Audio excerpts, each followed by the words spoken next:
平时在电视上才看得到的明星，突然活生生出现在眼前，相信多数人都会抢着合照，要签名。但如果手边没有适合空白纸，情急之下可能会随便抓东西给明星签名。一名小学老师抱怨，班上一名学生日前看到男星出外景，居然拿联络簿和作文稿纸给男星签名，让老师看了哭笑不得。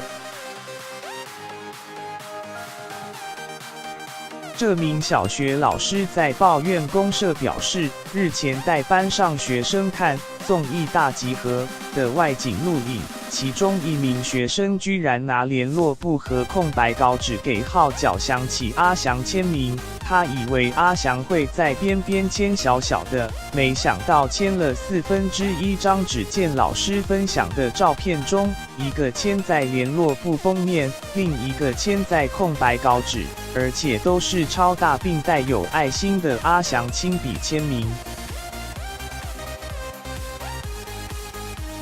老师补充说明，阿翔签这张稿纸的时候是空白的，之后这名学生就用这张稿纸把作文写完缴交，并在稿纸空白处注明这是阿翔的签名，让老师笑回。我好奇的是，他怎么可以无视签名的存在，继续写下去？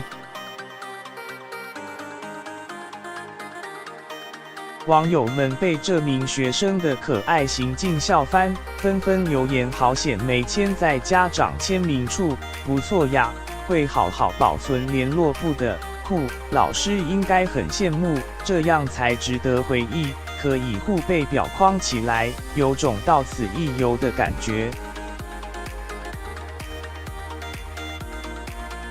另外，不少网友分享给明星签名的趣事。我以前刚好遇到8点档在拍摄，那场有李燕、李维熙跟剪场大哥，当下也是拿手边的考卷给他们签。小时候也遇过欢欢和小黑哥来我们国小拍戏，也是一大堆学生拿着作业本或小纸条拿去排队签名。我小时候由洪明来学校演唱，突然有个机会可以让他签名，我好怕错过机会，随手一抓就随便拿了身边的东西给他签。